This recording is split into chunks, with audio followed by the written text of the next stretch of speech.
शिव महापुराण में तो दिया है कि शिव कथा ऐसी कथा है शिव जी की कि कहा गया है कि राम कथा जीव को तारती है, श्रीमद् भागवत कथा गोत्र से तारती है और शिव महापुराण कथा पुष्प दर पुष्प तार देती है।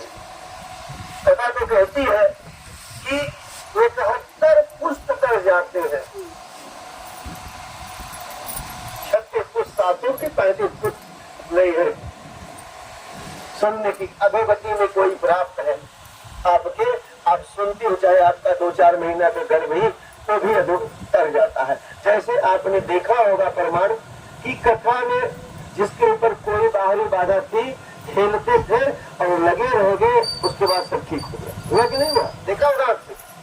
अरे पोस्टर पड़ा इसमें, टांगने लायक नहीं, टांगना चाहे तो टांग सकते हैं, ऐसी बात नहीं है, टांगना चाहे तो टांग दे। लेकिन पहले 4 दिन एक पोस्टर नहीं चलता था, 10-20 दिन इतनी धूल उड़ती थी, भैया खेलते थे कथा हो ही नहीं पाती थी। और जो लगा रह गया ज्यादा से ज्यादा 5 कथा 6 कथा 7 कथा, उसके सारे भगवान ने किसी के रूप में तो प्रभु की कृपा है। क्योंकि महादेव का एक स्थान है काशी विश्वनाथ में, पिशाच मोचन, कर्मकांडी ब्राह्मण ले जाके वहां पे करते हैं, स्थापित करवाते हैं। और भोले बाबा अपनी कथा में स्वयं आके बैठते माता पार्वती के साथ और भूत प्रेत जितने भी। शिव महापुराण की पहली ही कथा में ही है चंचुला नाम की जो लड़का थी, उसके पति बिंदु को तारने के लिए ही कथा प्रथम शिव महापुराण की हुई थी काशी विश्वनाथ में। और सर्वप्रथम इस कथा को बांटा था तुमरूका जी, महादेव के परम भक्त तुमरूका जी महाराज ने काशी विश्वनाथ में। और स्वयं जजमान बन के महादेव माता पार्वती बैठे थे। स्वयं बाबा अपनी कथा सुनने के लिए आते, वरदान दिया है माता के साथ। तो जितने भूत दया रहते हैं बाबा खींच लेते हैं। आप सच्चे मन से, निर्मल मन सो मोहि पावा, मोहे छल चित्र कपट नहीं पावा। बड़ी निराली है शिव की भक्ति, बहुत फल देने वाली शिव की भक्ति है। एक लोटा जल सारी समस्या का हल, जो लग गया। और असंभव कार्य को संभव करने वाले देवादिदेव महादेव। राम जी लंका जा रहे थे, बीच में सागर आ गया और देखा कैसे जाएंगे, कोई सहारा नहीं नजर आया। मेरा कोई ना सहारा बिन तेरे, गुरुदेव सवरिया मेरे। और उन्होंने महादेव की आराधना की। तुलसीदास ने लिखा कि लिंग था पिकर विधेयक पूजा, शिव समान मोहि और न दूजा। कि हे भोले बाबा, आपके समान इस दुनिया में कोई दूसरा नहीं है। समुद्र की गहराई था, लंबाई पार, बिना आपकी कृपा से पुल का निर्माण संभव नहीं है। रावण आपका परम शिष्य, बिना आपकी कृपा से उस पर विजय पाना संभव नहीं है। और महादेव आए और राम को जो है रास्ता बता दिया। गुरु क्या करता है? अंधकार रूपी अज्ञानता को दूर करके ज्ञान रूपी प्रकाश देता है और हमें आगे का मार्ग दिखाता है। कहा कि हे राम जी, आपकी बानरी सेना में 2 बंदर है, नल और नील, जो कालांतर में ऋषि लोग जब स्नान करने जाते थे पूजा करने के लिए, स्नान करते समय उनका सामान नदी में फेंक देते थे नल नील। इसलिए ऋषियों ने श्राप दे दिया कि आज के बाद जो भी कुछ आप जल में डालोगे तो डूबेगा नहीं, तैरेगा।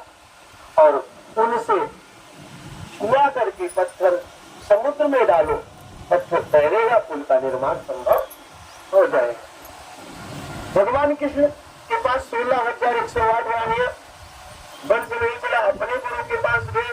गुरु संदीपनी ने संदीपनी ने आचार्य को बुला लिया, गर्गाचार्य को, मंत्रणा की। बोले आपके तो संतान रेखा ही नहीं। बोले मैं स्वयं नारायण, मैंने 24 अवतार लिए, ये मेरा पूर्ण अवतार है, पिछला अवतार 16 कलाएं होती है, 16 कलाओं के साथ एक ही अवतार लिया है। कोई तो उपाय होगा। बोले देवाधिदेव, भाभी में सतही त्रिपुरारी। अगर ब्रह्मा जी के लिखे हुए भाग्य को किसी ने मिटाने की क्षमता है तो देवाधिदेव महादेव है। मिटाने की क्षमता है तो देवाधिदेव महादेव। महादेव की आराधना किया, 16,108 रानियों के साथ शिव का अभिषेक किया और बाबा ने एक एक रानी को 11 बच्चे दे दिए, 10 बेटा, एक बेटी। इस तरह भगवान कृष्ण के पास 1,77,188 कुछ ऐसे बच्चे हुए। ये शिव कृपा है, देवता देते हैं आपके भाग्य से और बाबा देते हैं छठ ब्रह्मा।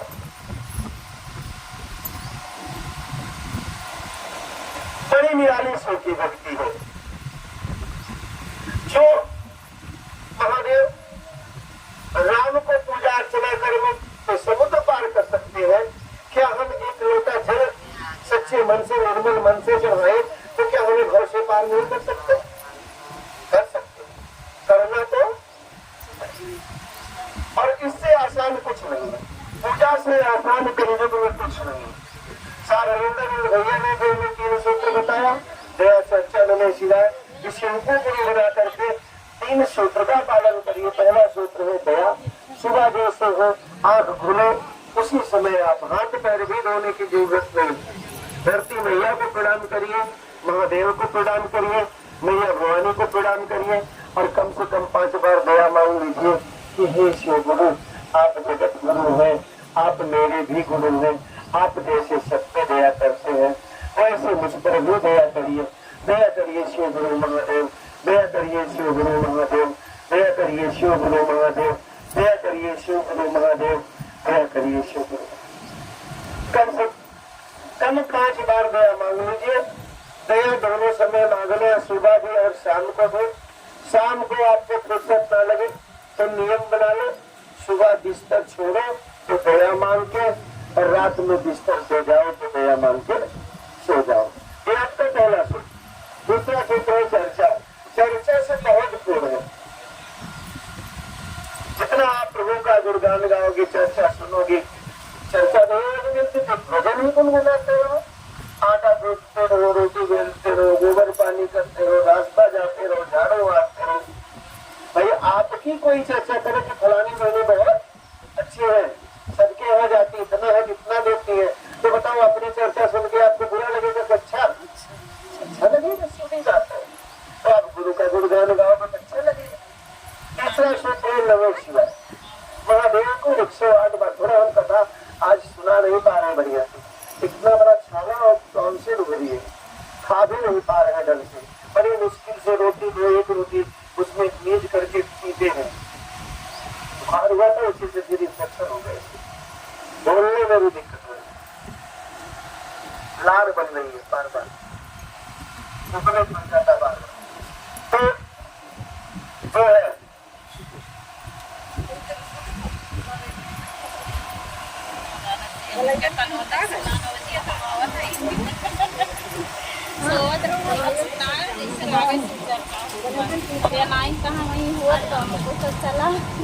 चाहिए लाइक देने वाली